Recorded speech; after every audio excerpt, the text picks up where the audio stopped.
This is Dr. Lawrence Jones with the Milk Market Tidbit for the February 23 Dairy Products Report that USDA released yesterday. And I'm recording this on Tuesday, April 4th. So the Dairy Products Report gives us the amount of cheese and butter and a few other things that are produced during the month. And we always get it a little bit later than everything else. This comes out actually during the first week of the following month. And so it kind of solidifies what we know about February. So going into this report, what did we actually know? So first off, we knew that production was up about 1.5% on a daily basis. We also knew that during the month of February, the cold storage of cheese came down, which normally it would go up, but the fact it went down meant there was probably a little bit of a shortage of cheese during February. Whereas butter seasonally came up like it normally would, so no big surprise in the butter. So the report came in with cheese production up about 1.6%. And again, that's on an adjusted day basis. And so it was very much in line with milk production. And the percent of milk used for cheese, or put another way, cheese as 100 pounds of milk, was 6.28, which was very similar to last month. And it was up a little bit from where I thought it would be, and we'll look at that in a minute. But again, when we're looking at these kind of numbers, it's very similar to you guys trying to feed amino acids with a payloader. A little bit of change here and there makes a big difference. So we look at the cheese overall, percentage of Italian cheese was down just a little bit. One of the things that most people don't realize is Italian cheese is actually the biggest percentage of total cheese, and even though it's not used to price milk at all. And the percentage of cheddar cheese, was pretty much normal.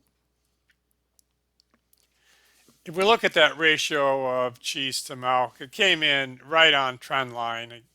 These red dots are previous February. So if we look at this, it's just a real nice trend line. It came in right on trend line. So no big surprises. So the term I've really started using for this, it was very typical. And this is a graph that we can only make once we get the dairy products report, which is a rolling cheese disappearance.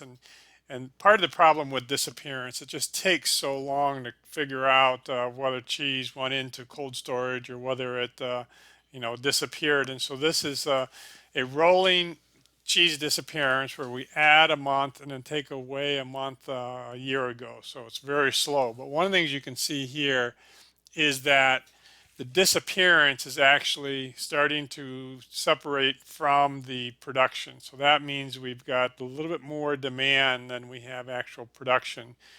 When we sort everything out here, it says we should have about 9.41 million cows, which is right where we're at. And we've got an excess of cheese about 37 and a half days. So if anything, I would say that this is slightly supportive for cheese prices, suggesting that demand is fairly strong. The butter numbers came in 2.5%, so a little bit stronger than what is suggested for the increase in milk production. And the butter to fat ratio was right at 20, which is not much difference from that 19.7. And if we look at these graphs, they're again nothing atypical. So these are the previous February, so it's pretty well a straight trend line, and we came in right on that trend line. So no big surprises in the amount of butter that was made overall. So we've had the dairy products report. Today has the global dairy trade, and by the way, that was actually down 4.7%. And then tomorrow we're going to have the fifth national dairy sales report for March and the class and component numbers.